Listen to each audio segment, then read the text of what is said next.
ଜୟ ଜଗନ୍ନାଥ। କଥା ମଲ୍ଲାର ପରିବାରକୁ ଆପଣମାନଙ୍କୁ ସ୍ୱାଗତ। ଆପଣମାନଙ୍କ ପାଇଁ ଏକ ନୂଆ ଗପ ନେଇ ଆଜି ମୁଁ ଆସିଛି। ପ୍ରଥମେ ଆମ ଚ୍ୟାନେଲକୁ ସବସ୍କ୍ରାଇବ୍ କରିଦିଅନ୍ତୁ। ସବୁ ନୂଆ ନୋଟିଫିକେସନ୍ ପାଇବା ପାଇଁ ବେଲ୍ ଆଇକନ୍କୁ ଦବେଇ ଦିଅନ୍ତୁ।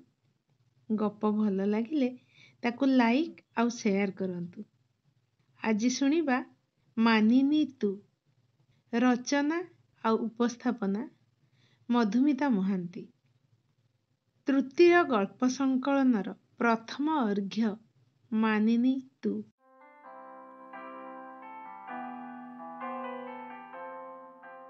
ଫାଇଲ ଗଦା ଭିତରୁ ମୁଣ୍ଡ ଉଠେଇ ପାରୁନଥିଲା ବେଳେ ଅମିତାଭ ପାଇଲା ସେଇ ଫୋନ୍। ସାର୍, ଷ୍ଟାର ଆଣ୍ଡ ମୁନ୍ରୁ କହୁଛି। ଆପଣ ଯେମିତି ହେଲେ 10 ମିନିଟ୍ ଭିତରେ ଏଠି ଆସି ପହଞ୍ଚନ୍ତୁ। ମ୍ୟାନେଜର ଡାକୁଛନ୍ତି। ଅଜଣା ସ୍ୱରଟିଏ କହିଲା ତାକୁ। Star and Moon? ଇଏ ପୁଣି କୋଉ ସୌରମଣ୍ଡଳର ଗ୍ରହ ଉପଗ୍ରହ? ହଠାତ୍ ମନେ ପକେଇ ପାରିଲାନି ଅମିତାଭ। ଓହୋ, କାଲି ପରା ସେମାନେ ସେଠିକି ଯାଇଥିଲେ, ବଡ଼ ବଜାରର ନୂଆ ଖୋଲିଥିବା ମଲ୍ଟାକୁ। ରୋଶନୀ ଯେମିତି ବାଉଳା, ନିଶ୍ଚୟ କିଛି ସେଠି ଛାଡ଼ି ଆସିଛି। ପରେ ଆଣିବ। ଏବେ ଗଲେ ଚାକିରିଟା ବାଏଁ ବାଏଁ ଉଡ଼ିଯିବ। ଠିକ୍ 3ଟାରେ ଯେ ମିଟିଂ। ହ୍ୟାଲୋ ସାର୍, ସେପଟ ସ୍ୱର ଡାକି ଚାଲିଥିଲା। ଶୁଣନ୍ତୁ, ମୁଁ ଅଫିସରେ, ଏକଦମ୍ ଏବେ ଯାଇପାରିବିନି। ଯଦି କିଛି ଛାଡ଼ି ଆସିଛି ତାକୁ ରଖିଥାଅ, ସନ୍ଧ୍ୟାରେ ଯାଇ ଆଣିବି। ସାର୍ ପ୍ଲିଜ୍, ଆପଣ ଜଣେ ମାନ୍ୟଗଣ୍ୟ ଲୋକ। ବ୍ୟକ୍ତିଗତ ଭାବରେ ମୁଁ ଆପଣଙ୍କୁ ଜାଣେ ବୋଲି ଫୋନ୍ କରୁଛି। କେତେ କଷ୍ଟରେ ମ୍ୟାନେଜରଙ୍କୁ ମୁଁ ଅଟକେଇ ରଖିଛି। ଜଲ୍ଦି ଆସନ୍ତୁ ସାର୍, ନହେଲେ ପୋଲିସ କେସ୍ ହେଇଯିବ। ଲୋକଟାର ସ୍ୱରରେ ମିନତି। Police case? କ'ଣ ପାଇଁ? ତରତରରେ ଚ୍ୟାମ୍ବରରୁ ବାହାରି ସେ ଗାଡ଼ି କାଢ଼ିଲା ଗ୍ୟାରେଜରୁ। ସିଧା ଯାଇ ପହଞ୍ଚିଲା ମଲ୍ରେ। ଗେଟ୍ ପାଖରେ ବୋଧେ ତାକୁ ହିଁ ପ୍ରତୀକ୍ଷା କରୁଥିଲା କଳା ପତଳା ଲୋକଟେ। ତାକୁ ମ୍ୟାନେଜରଙ୍କ ରୁମ୍କୁ ସିଏ ବାଟ କଢ଼େଇ ନେଲା। ଗମ୍ଭୀର ମ୍ୟାନେଜର ତାକୁ ବସିବାକୁ ଇସାରା କଲେ। କହିଲେ, ସାର୍, ଏ ସିସିଟିଭି ଫୁଟେଜଟା ଦେଖନ୍ତୁ। ପାଗଳ, ସେଠି ଦୁନିଆ କାମ, ଡାଇରେକ୍ଟର୍ସ ମିଟିଂ, ସବୁ ଛାଡ଼ି ସିଏ ଏଠି ବସି। ଆରେ ଇଏ କ'ଣ? ପର୍ଦ୍ଦା ଉପରେ ଯେ ସିଏ ଆଉ ରୋଶନୀ। ସବୁ ଭୁଲି ମୁହୂର୍ତ୍ତଟେ ପାଇଁ ଭାବିଦେଲା, ଉଫ୍, ରୋଶନୀଟା ସତରେ ଅତୁଳନୀୟା ସୁନ୍ଦରୀ। ମ୍ୟାନେଜର ନିର୍ଦ୍ଦିଷ୍ଟ ଗୋଟିଏ ଜାଗାକୁ ଦେଖଉଥିଲେ। ଦେଖନ୍ତୁ ସାର୍, କ'ଣ କରିପାରିବି ମୁଁ? ଅମିତାଭ ନିଜେ ଦେଖିଲା। ଦୋକାନର ଭିଡ଼, ସେଲ୍ସ ବୟମାନଙ୍କର ଅନ୍ୟମନସ୍କତାର ସୁଯୋଗ ନେଇ ରୋଶନୀ ଇଏ କ'ଣ କରୁଛି? ଯାହା ପାରୁଛି ଚୁଟ୍ କରି ହାତ ବ୍ୟାଗ୍ ଭିତରେ ପୂରେଇ ଦଉଛି। ଛୋଟିଆ ପର୍ସଟେ, ରେଜର, କ୍ରିମ୍, ନେଲପଲିସ୍, ବାବା ସୁଟ୍, ରୁମ୍ ଫ୍ରେଶନର, ଚୁଡ଼ି, ପାଉଁଜି, ଏମିତି କେତେ କ'ଣ। ମ୍ୟାନେଜର ମୁହଁ ଟେକିଲେ। ଏବେ କ'ଣ କରାଯିବ ସାର୍? ମ୍ୟାଡାମ୍ କ'ଣ ଏମିତି ଅଜ୍ଞାନରେ କରୁଛନ୍ତି ନା? ଚମକି ପଡ଼ିଲା ଅମିତାଭ। ତାମାନେ ତାକୁ ବି ଆଙ୍ଗୁଳି ନିର୍ଦ୍ଦେଶ କରାଯାଉଛି। ମୁଣ୍ଡ ଉଠେଇବା ତା ପାଇଁ କଷ୍ଟ ଥିଲା। ଦୟାକରି ବନ୍ଦ କରନ୍ତୁ। ମୋ ପାଇଁ ଇଏ ଗୋଟେ ବଡ଼ ଧକ୍କା। ମୁଁ ଜାଣିପାରୁନି ରୋଶନୀ ଏମିତି କାହିଁକି କରୁଛି। ବର୍ତ୍ତମାନ ପାଇଁ ଆପଣ ସବୁ ଜିନିଷର ବିଲ୍ କରିଦିଅନ୍ତୁ, ମୁଁ ପେମେଣ୍ଟ କରିଦେଉଛି। ପ୍ଲିଜ୍, ଏଇ ଥରଟା ପାଇଁ କେସ୍ କରନ୍ତୁନି। ଫେରିଲା ରାସ୍ତାରେ ମୁଣ୍ଡଟା ତାର ଧକ୍ ଧକ୍ କରୁଥିଲା। ରୋଶନୀ, ତା ରୋଶନୀ, ଏମିତି କେମିତି ହେଇପାରିବ? ନା, ସେ ବୋଧହୁଏ କିଛି ଭୁଲ ଦେଖିଲା, ଭୁଲ ଶୁଣିଲା। କିନ୍ତୁ ସେ ଭୁଲ ଠିକ୍ର ହିସାବ କିଏ କରିବ? ରୋଶନୀ, ତା ସ୍ୱପ୍ନ, ତା ଠିକଣା। ଏତେ ଶାନ୍ତ ନରମ ସ୍ୱଭାବର ଝିଅଟେ ସେ ତା ଜୀବନରେ ଦ୍ୱିତୀୟ ଦେଖିନି। ବାହାଘର ପରେ ସିଏ ଅଭିଭୂତ ହେଇଯାଇଥିଲା। ଛେନା ଲହୁଣୀର ମିଶ୍ରଣର ଏ ନରମ ଝିଅଟି ତା ଜୀବନକୁ ଆବେଗରେ ଭରି ଦେଇଥିଲା। ଯେତିକି ଯତ୍ନ ସିଏ ତାର ନେଉଥିଲା, ସେତିକି ତା ମା ଆଉ କେବେ କେମିତି ଶାଶୁଘରୁ ଆସୁଥିବା ସାନ ଭଉଣୀ ଶିଲା କି ତା ପିଲାମାନଙ୍କର ବି। ମା ତ ଦିନକୁ 1000 ଥର କହୁଥିଲା, କୋଉଠୁ ପାଇଲୁ ରେ ଅମୁ ଏ ରତ୍ନକୁ? ଅତଏବ ଅମିତାଭ ବି ପ୍ରାଣପଣେ ଚେଷ୍ଟା କରୁଥିଲା ତାର ସେ ପେନ୍ଥାଏ ମଧୁମାଳତୀର ମନରେ ପଲକ ପଲକର ଖୁସି ଭରିଦେବାକୁ। ତଥାପି ଏବେ ବି କଣ ସେ ଅମିତାଭକୁ ନିଜର ଭାବିପାରିନି? ସେଇଥିପାଇଁ ଯାହା ନ କହି ପାରୁଛି ତାକୁ ଏଇ ଉପାୟରେ ପୂରଣ କରୁଛି। କିନ୍ତୁ କାହିଁକି? ବାହାଘରକୁ ସେମାନଙ୍କର ବର୍ଷେ ବି ହେଇନି। ଏବେ ହାଲକା ମନେ ପଡୁଥିଲା ତାର ସେମାନଙ୍କ ଚତୁର୍ଥୀ ପରଦିନର କଥା। ମାଇଁ ଅସ୍ତବ୍ୟସ୍ତ ହୋଇ ଖୋଜୁଥିଲେ କଣ ଗୋଟେ। ପଚାରିବାରୁ କହିଲେ, ନାଇଁ ରେ, ଚଷମାଟା ଏଇଠି ରଖିଥିଲି ଟେବୁଲ ଉପରେ। ମୋର ପୁରା ମନେ ଅଛି। ପାଉନି ତ। ଶେଷ ପର୍ଯ୍ୟନ୍ତ ବି ସେଇଟା ମିଳିଲାନି। ତାହେଲେ କଣ ସେଇଟା ବି ରୋଶନୀ? ହେ, ସେଇଟା ନେଇ ସେ କଣ କରିବ? ତାର ତ ପଦ୍ମକଢ଼ ପରି ଢଳ ଢଳ ଆଖି। ଚଷମା ଦରକାର ହିଁ ନିଆଯାଏ। ହେଲେ ବି ଅମିତାଭ ତା ପାଇଁ ସବୁଠୁ ଭଲ ଶୋରୁମର ପ୍ରୋଗ୍ରେସିଭ ଗ୍ଲାସଟା ଆଣିପାରିବନି ଯେ ସେ ମାଇଙ୍କର ଏତେ ମୋଟା କାଚବାଲା ଗୋଲ ଚଷମାକୁ ଲୋଭ କରିବ। ଅବଶ୍ୟ ତା ବାହାଘରରେ ବହୁତ ଜିନିଷ ଏପଟ ସେପଟ ହେଇଥିଲା। ଶିଲା ପୁଅର ବ୍ୟାଟେରୀ ଦିଆ କାରଟା ମିଳିଲାନି ବୋଲି ସେ ଚିଲେଇ ଚିଲେଇ କାନ୍ଦିଲା। ମାମୁଙ୍କର ହାତ ଘଣ୍ଟାଟା କିଏ ନେଇଗଲା।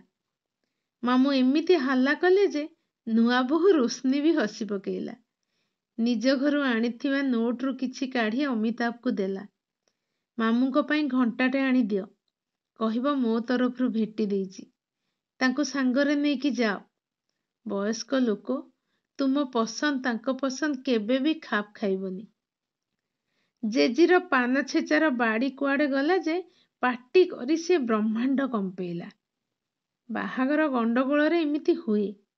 ଜାଣତରେ ଅଜାଣତରେ ଅନେକ ହଜେ ଆଉ ଅନେକ ମିଳେ। କିନ୍ତୁ ରୋଶନୀ କାଲି ଯାହା କରୁଥିଲା, ମିଟିଂଟା ଯେନ ତେନ ପ୍ରକାରେଣ ସାରିଦେଲା ସିଏ। ତାର ଏ ଅନ୍ୟମନସ୍କ ଭାବ କାହା କାହା ଆଖିରେ ପଡ଼ିଥିବ ନିଶ୍ଚୟ। କିନ୍ତୁ ସେ କରିବ କଣ? ଜଲ୍ଦି ଜଲ୍ଦି ଆସି ସେ ଘରେ ପହଞ୍ଚିଲା। କାଲି କଥା ପଚାରିବ ପଚାରିବ ହେଇ ସେ ବାରମ୍ବାର ଅଟକି ଯାଉଥିଲା।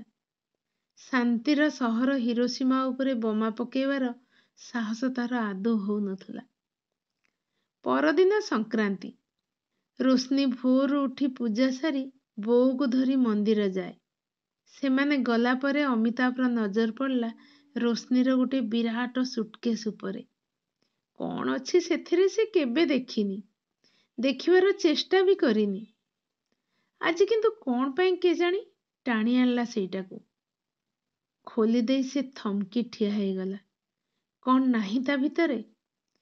ସେଦିନ ରାତିରେ ମଲର ସବୁ ଚୋରା ଜିନିଷ ସହିତ ମାଇଙ୍କ ଚଷମା, ମାମୁଙ୍କ ଘଣ୍ଟା, ଜେଜିର ହେମଦସ୍ତାର ବାଡ଼ି, ଶିଲା ପୁଅର ଗାଡ଼ି, ତା ସାଙ୍ଗକୁ ଆହୁରି ଅନେକ ଜିନିଷ, ଯାହା ଭିତରୁ ଅନେକ କିଛି ସାରା ଜୀବନ କାଳ ଭିତରେ କେବେ ବି ରୋଶନୀର ଦରକାରରେ ଆସିବନି। ତାମାନେ ସେମାନେ ଯେବେ ବି ଯୋଉ ଦୋକାନକୁ ଯାଇଛନ୍ତି କିଛି ନା କିଛି ଉଠେଇ ଆଣିଛି ରୋଶନୀ। ସେ 10 ଟଙ୍କିଆ ନେଲପଲିସ ହଉ କି ଟାସେଲ, ପ୍ଲାଷ୍ଟିକର କୃଷ୍ଣ ମୂର୍ତ୍ତିଟେ ହଉ କି ଇଲେକ୍ଟ୍ରିକ ବଲ୍ବ। ତା ଭିତରେ ଥିଲା ବଡ଼ ବାପାଙ୍କର ହଜି ଯାଇଥିବା ମୋବାଇଲ, ଶିଲାର 10 ମାସର ଝିଅର ପ୍ୟାମ୍ପର୍ସ ପ୍ୟାକେଟ, ଇଲେକ୍ଟ୍ରି ସଜାଡ଼ିବାକୁ ଆସିଥିବା ମଣ୍ଟୁର ଶାଗୁଆ ରଙ୍ଗର ଟେଷ୍ଟର, ଗୁଡ଼ାଏ ଅଦରକାରୀ ଔଷଧ। ସେ ଚାମଚ ଦିଟା, ଗ୍ଲାସ ଘୋଡ଼ଣୀ ଦିଟା ଦେଖି ଖୁବ୍ ଜୋରରେ ଚମକି ପଡ଼ିଲା। ସେଦିନ ତା ବସ୍ ସେମାନଙ୍କୁ ଖାଇବାକୁ ଡାକିଥିଲେ। ଏଗୁଡ଼ା ତାଙ୍କ ଘରର ଜିନିଷ। ତାମାନେ ରୋଶନୀ ସେଠୁ ବି। ଅଥଚ ରୋଶନୀ ଖୁବ୍ ଭଲ ଝିଅ। ଠିକ୍ ସେତିକିବେଳେ ଭୋଗ ଡାଲା ଧରି ସେ ଘରକୁ ପଶି ଆସିଲା ରୋଶନୀ। ଏ ଅବସ୍ଥାରେ ଅମିତାଭକୁ ଦେଖି ସିଏ ବି ଚମକିଗଲା। ତାପରେ ଉଚ୍ଛଳ କାନ୍ଦରେ କମ୍ପିଗଲା ସିଏ। ବିଶ୍ୱାସ କର, ମୁଁ କିଛି ଜାଣିପାରୁନି। ଜିନିଷଟେ ଦେଖିଲା ବେଳକୁ ତାକୁ ଚୁପ୍ କରି ନେଇ ଆସିବାର ଇଚ୍ଛା ମୋର ଏତେ ପ୍ରବଳ ହଉଛି ଯେ ମୁଁ ତାକୁ ରୋକି ପାରୁନି। ମୁଁ ଭାବୁନି ସେଇଟା ମୋର ଦରକାରୀ କି ଅଦରକାରୀ ଜିନିଷ। ମୁଁ ଖୋଜୁନି ସେତିକି ପାଇଁ ମୁଁ କେତେ ବଦନାମ ହେଇଯିବି। ମୁଁ ଜାଣିଛି ମୋର କିଛି ଦରକାର ନାହିଁ। ତଥାପି ଡାକ୍ତରଙ୍କ ଚାମ୍ବରରେ ବସିଥିଲା ଅମିତାଭ। ଡାକ୍ତର ଶୁଭ୍ରଜିତ ଦାସ, ସହରର ପ୍ରଖ୍ୟାତ ମନୋବିଜ୍ଞାନୀ, ତାର ସ୍କୁଲ ବେଳର ସାଙ୍ଗ। ପ୍ରକୃତରେ ସେ ବିଧ୍ୱସ୍ତ ହେଇଯାଇଥିଲା। ଇତସ୍ତତ ଅମିତାଭ ବୁଝିପାରୁନଥିଲା ଏ ସମସ୍ୟାର ସମାଧାନ କୋଉଠି। ଏଇଟା ଶାରୀରିକ ବିଚଳନ ନା ମାନସିକ ସମସ୍ୟା? ୟାର ସମାଧାନ ପାଇଁ ସେ କୋଉଠିକି ଯିବ? ମେଡିସିନ ସ୍ପେଶାଲିଷ୍ଟଙ୍କ ପାଖକୁ ନା ନ୍ୟୁରୋଲୋଜିଷ୍ଟ, ନ୍ୟୁରୋ ମେଡିସିନ କି ନ୍ୟୁରୋ ସର୍ଜନ ପାଖକୁ? ଜ୍ୟୋତିଷ ଏ ସମସ୍ୟାର ସମାଧାନ କରିବେ କି କୋଉ ସନ୍ନ୍ୟାସୀ ନହେଲେ ବୈଦ ତୁଟୁକା ତୁଟୁକି ଦେଲେ ଭଲ ହବ ନା ହୋମିଓପାଥି କି ଆୟୁର୍ବେଦିକ? ସମସ୍ୟା ଏତେ ଗମ୍ଭୀର ଥିଲା ଯେ ସେ ଏ ବିଷୟରେ କାହାରି ସହିତ ଆଲୋଚନା ବି କରିପାରୁନଥିଲା। କାହାକୁ କହିଥାନ୍ତା ମୋ ତନ୍ମୀ ସୁନ୍ଦରୀ ସ୍ତ୍ରୀ ଗୋଟେ ଚୋରଣୀ? ସେ ଏଇ କ୍ଲିନିକକୁ ଆସିଥିଲା। ମନ ଦେଇ ସବୁ ଶୁଣୁଥିଲେ ଡାକ୍ତର ଶୁଭ୍ରଜିତ। କ୍ଲେପ୍ଟୋମାନିଆ, ଗମ୍ଭୀର କଣ୍ଠ ଡକ୍ଟରଙ୍କର। ରୋଶନୀ ଭୟଙ୍କର କ୍ଲେପ୍ଟୋମାନିଆର ଶିକାର ହେଇଯାଇଛନ୍ତି। ଏଇଟା ଏକ ପ୍ରକାର ମାନସିକ ରୋଗ କହିଲେ ଅତ୍ୟୁକ୍ତି ହେବନି।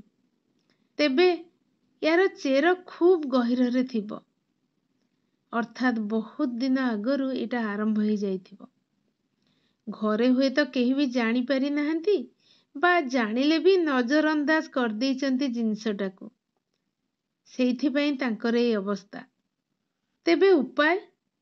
ଅମିତାଭ ଆଉ କିଛି ବି କହିପାରୁନଥିଲା।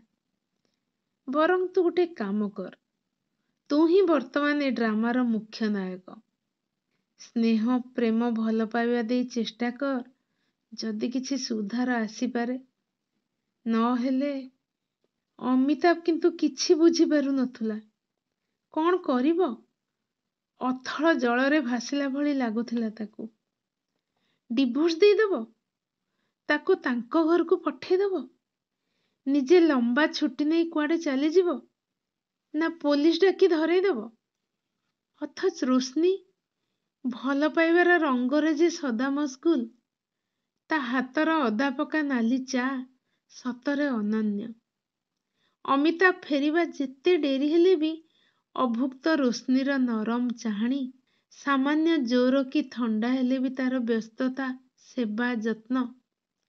6 ମାସ ତଳେ ତାର ଭୟଙ୍କର ଆର୍ଥିକ ଦୁର୍ଗତି ବେଳେ ବିନା ଦ୍ୱିଧାରେ ସବୁତକ ଗହଣା ତା ହାତକୁ ଟେକିଦେବା, ମା ପ୍ରତି ତାର ପ୍ରାଣ ଭରି ଭଲ ପାଇବା, କାହାକୁ ଭୁଲିବ ସିଏ? ଚୁଟି ଟାଣି ପକେଇଲା ଅମିତାଭ ମୁଠା ମୁଠା କରି। ଉଦ୍ଭ୍ରାନ୍ତ ଅବସ୍ଥାରେ ଘରେ ପହଞ୍ଚିଲା ସିଏ। ମା ଶୋଇଯାଇଥିଲା ତା ରୁମରେ। ଆକାଶ ରଙ୍ଗର ଲକ୍ଷ୍ନୌ ଷ୍ଟିଚ୍ ଡ୍ରେସଟେ ପିନ୍ଧି ମୁଣ୍ଡ ତଳକୁ କରି ଡ୍ରଇଂ ରୁମରେ ବସିଥିଲା ରୋଶନୀ। ପାଖରେ ତାର ଛୋଟିଆ ସୁଟକେସଟେ। ଅମିତାଭକୁ ଦେଖି ସେ ଠିଆ ହେଇ ପଡ଼ିଲା। ଆଖି କିନ୍ତୁ ତାର ମାଟି ଦେଖୁଥିଲା। ତା କଣ୍ଠ ଥରୁ ନଥିଲା, କିନ୍ତୁ ଧାର ଧାର ଲୁହ ବୋହି ଯାଉଥିଲା। ମୁଁ ଯାଉଛି। ବେଶୀ ଦିନ ତୁମ ପାଖରେ ରହିଲେ ତୁମେ ବଦନାମ ହେଇଯିବ। ଏତିକି ମାତ୍ର କହିପାରିଲା ସିଏ। ଆଉ ଖୋଲା କବାଟ ଆଡ଼କୁ ପାଦ ବଢ଼େଇଲା। ରୁହ! ଅଟକିଗଲା ରୋଶନୀ। ଅମିତାଭ ତାକୁ ପୁରା ଜଡ଼େଇ ଧରିଲା। ମୁଁ ପରା ଅଛି, ତୁମେ ଯିବ କୁଆଡ଼େ? ଆମେ ଦିଜଣ ମିଶି ଚେଷ୍ଟା କରିବା। ଦେଖିବ, ଦିନେ ତୁମକୁ ମୁଁ ତା ଫାଶରୁ ଛଡ଼େଇ ଆଣିବି। ରୋଶନୀ ବୋକିଙ୍କ ପରି ଡବ୍ ଡବ୍ ହେଇ ଅନେଇଥିଲା। ଅମିତାଭ ତା ଗାଲ ଛୁଇଁଲା। ବାୟାଣୀଟା କହି ହସିଦେଲା।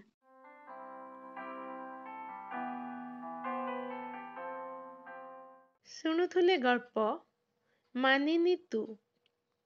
ସାମାନ୍ୟ ସୋହାଗ, ଅଳ୍ପ ଅନୁରାଗ, ଟିକେ ଆପଣାପଣ ମାଟିକୁ ବି ସୁନା କରିଦିଏ। କିଏ କୁହେ ଏଇଟା ମାନସିକ ରୋଗ, କିଏ କୁହେ ତୁଚ୍ଛା ବଦମାସି। ଆପଣମାନେ କଣ କହୁଛନ୍ତି? ଜାଣିବାକୁ ଭାରି ଇଚ୍ଛା ହଉଛି। ଆମ କମେଣ୍ଟ ବକ୍ସକୁ ଯାଇ ମନ କଥା ଲେଖିଦିଅନ୍ତୁ ନା। ମୁଁ ପୁଣି ଥରେ ଆପଣମାନଙ୍କ ପାଇଁ ଆଉ ଗୋଟେ ଗପ ନେଇ ଆସିବି। ଆଜି ରହୁଛି। ନମସ୍କାର।